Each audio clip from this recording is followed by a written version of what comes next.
Hi everyone, welcome to Monica's Singapore Kitchen. Today I'll be making one of the most important Nyonya culinary creations called Nyonya Sambal Belacan. This condiment is essential at the Nyonya dining table as it complements many Nyonya dishes like Bak Wan Kepiting, Sambal Kangkung Belacan, Kerabu Timun, Sambal okra, and so many other more delicious Nyonya dishes. Come along with me to see how this Nyonya Sambal Belacan is prepared. The ingredient is belacan or shrimp paste, which is a fermented condiment commonly used in Southeast Asian cuisine. It has a pungent and savory flavor and aroma. Belacan is usually sold in blocks, but nowadays you can also find the powdered variety. This block is 250 grams.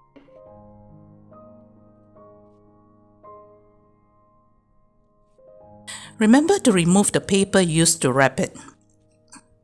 We do not want extra ingredients in our sambal belacan. I am going to cut it into thinner pieces to facilitate with the toasting afterwards. So just cut it like that. I normally toast my belacan on a pan without any oil rather than in the oven or air fryer, as the strong odor lingers on for quite a while. Remember to open your window, turn on the range hood or kitchen exhaust fan while doing your pan frying. So arrange your belacan in a pan without any oil. We want to pan fry it to release its full flavor and aroma, transforming a potentially harsh pungent smell into a richer, more desirable taste. Toasting also mellows out its intensity and brings out the best qualities of our shrimp paste. Without toasting, the shrimp paste tends to overwhelm the dish with its raw odor. So, dry toasting step is important to ensure that your sambal belacan does not have any pungent odor. So 2 minutes on each side over medium or medium-low heat, and then press it to gently break the belacan. We want to transform it into crumbly form. So if you see smoke coming out like that, you will turn the heat to low or medium low, and continue to stir it until it is fragrant and a little bit charred.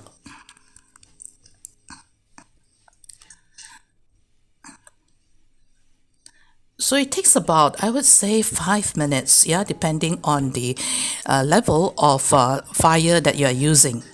The belacan should develop a deeper color and become drier and crumblier in texture. So we are not quite there yet. We can still make it a bit more dry, and the crumbs can be a little bit smaller, so we can continue to press and break. Yep. So can you see that the color has darkened now and a little bit more powdery?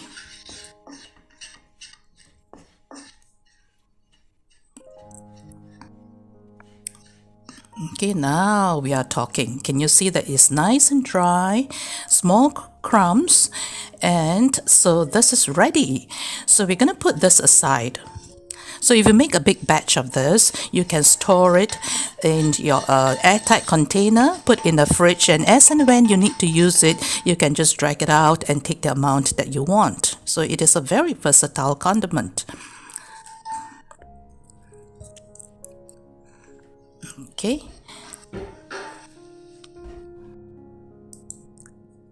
Here we have 6 kaffir lime leaves. We need to tear off the fibrous main vein. These kaffir lime leaves impart a lemony fragrance to our sambal. Just tear them off. So we also have 50 grams of red bird's eye chilies and 300 grams of large red chilies. So remove the stalks from both of these chilies. Then roughly chop the bird's eye chilies. You can certainly use less of these chilies, as this smaller variety is very spicy. Since I love my sambal to be very spicy, I put 50 grams of it. So you can put less, of course. Then we also need to roughly chop the big chilies. You can also remove the seeds to reduce the heat and to improve texture.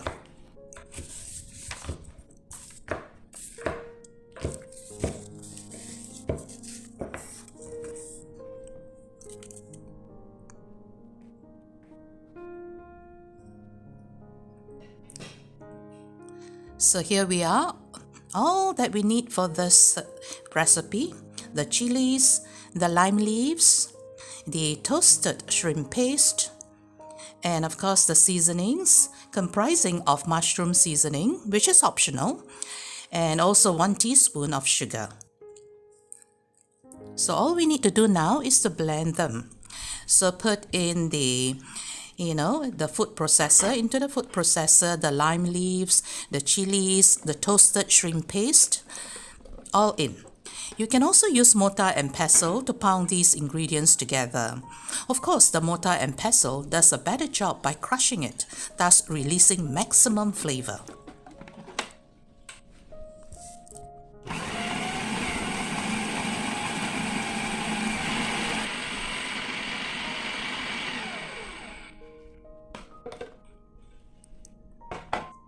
So at this point, the texture is coarse and chunky. If you want it to be smooth and creamy, you can blend it a bit longer. Add a bit of water. Okay, then we will add in our seasonings now, the mushroom powder as well as the sugar. Then continue to blend it.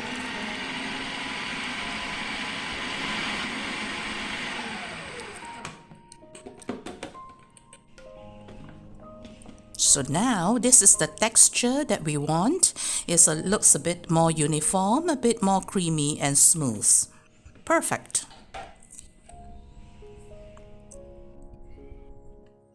The proper way to enjoy sambal belacan is to dish out a couple of teaspoons of it onto a side plate. Squeeze a little local lime juice over the sambal. Dab a little of the lime-flavored sambal belacan onto the morsel of food and enjoy. As a rule of thumb, do not mix the sambal into the food. The best accompaniment will be, usually the nyonya food. For sambal belacan that is finer, you can always blend it a bit longer. So things like Kangkung, Sambal Belacan, Bak Wan Kepiting, Kerabu Timun, the sambal okra, all of this you can find it in the description box below. So do give this classic Nyonya Sambal Belacan a try someday. You will certainly get a kick out of this aromatic, spicy and lemony condiment. Thanks for watching, and as always, happy cooking!